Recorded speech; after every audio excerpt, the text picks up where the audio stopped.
Sharp, very sharp. నేను అనుకున్న దానికన్నా త్వరగా, చాలా త్వరగా నన్ను కనిపెట్టబోతున్నాడు ఆ దుర్గా ప్రసాద్. నువ్వు వాడికి ఇలాగే భజన చేస్తూ ఉన్నానాజీ. వాడు నీ గుండెలు చీల్చి నిజాన్ని కక్కించి లాకెళ్ళి కోర్టులో నిలబెడతాడు. వాడి గురించి నాకు తెలిసినంతగా మీకెవరికీ తెలియదు. సాహెబ్, నన్ను మాత్రమే దుర్గా ప్రసాద్ ఈ కేసులో ఇరికిస్తాడనుకోవద్దు. You are there with me in everything.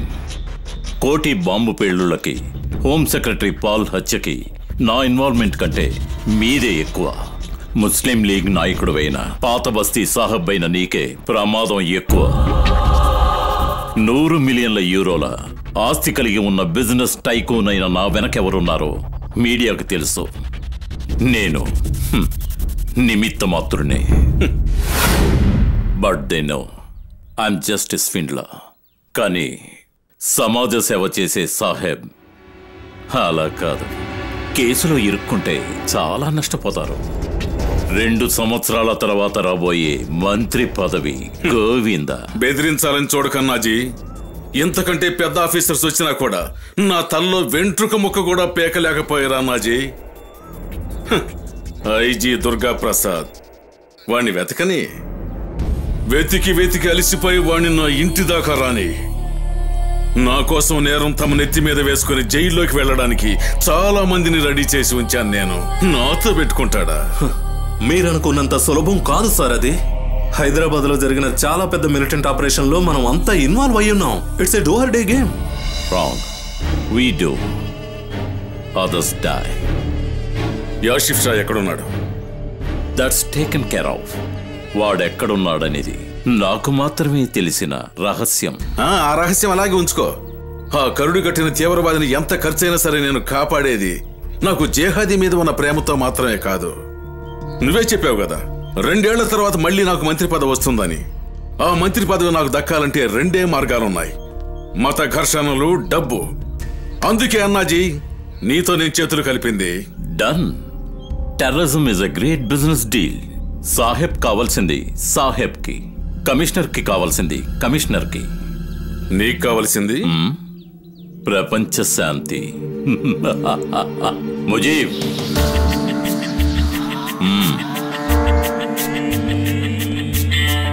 Mujeeb, నువ్వెప్పుడు కమిషనర్ గారితో టచ్ లో ఉండాలి.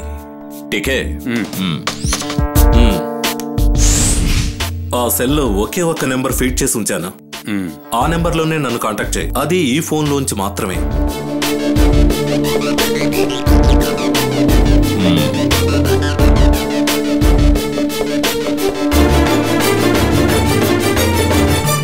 So that is confirm.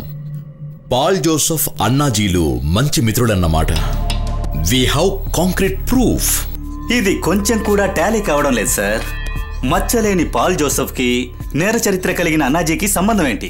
Mafia నుంచి తీవ్రవాదుల వరకు కనెక్షన్స్ ఉన్న ఒక హై ప్రొఫైల్ క్రిమినల్ అతను. పాల్ జోసెఫ్ కి మనకెవరికీ తెలియని మరో ముఖం ఉందన్న విషయం కన్ఫర్మ్ అయింది. ప్రతి ఆదివారం సిద్దిపేటకి దగ్గరగా ఉన్న అన్నాజీ గెస్ట్ హౌస్ లో వాళ్ళు కలుసుకునేవారు. వాళ్లతో పాటు కమిషనర్ విజయభాస్కర్ కూడా. యా, అన్నాజీ రత్నగిరిలో కొత్తగా కొన్న 3000 ఎకరాల మామిడి తోటని పాల్ జోసెఫ్ కి, కమిషనర్ కి అన్నాజీ గిఫ్ట్ గా ఇచ్చాడన్న విషయం కన్ఫర్మ్ అయింది. సార్, పాల్ జోసెఫ్ గారి ఫోన్ కాల్ లిస్ట్. నేను హైలైట్స్ చేసిన ఫోన్ కాల్స్ చూడండి. Interesting, very interesting. So let's zero in on Raja Annaji. ఆ అన్నాజీకి ప్రతిపక్షంలోనూ పాలకపక్షంలోనూ మంచి పలుకుబడి ఉంది. అంతేకాకుండా ఒక టీవీ ఛానల్ కూడా అతని చేతిలో ఉంది. మంచి వెయిట్ పార్టీ. అదే కదా అతని ధైర్యం. అతని ఇంటర్వ్యూ కోసం కాదు మనం అక్కడికి వెళ్లేది. ఒక దెబ్బతో మట్టి కరిపించడానికి వెళ్తున్నాం. వాడి మక్కలు ఎరగదీసి గుమ్మానికి వేలాడదీయటానికి. దుర్గా ప్రసాద్ ఏ టైంలోనైనా ఇక్కడికి రావచ్చు.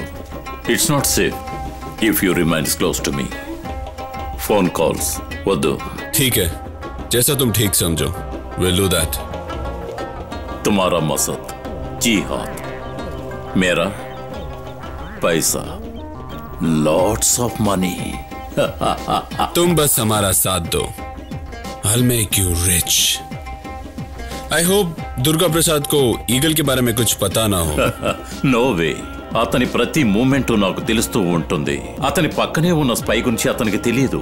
सब अल्लाह की मेहरबानी है. हम फिर मिलेंगे. I'm not sure. చించి మంచి ఆఫీసర్ని సెలెక్ట్ చేయాల్సింది. జస్టిస్ గారు చెప్పినట్టుగా మానవ హక్కుల్ని కాలరాచే విధంగా చాలాసార్లు ప్రవర్తించాడు ఈ దుర్గా ప్రసాద్. ఏంబే ఏంట్రా తెగ విర్రవిగిపోతున్నావు లుచ్చా నా కొడక?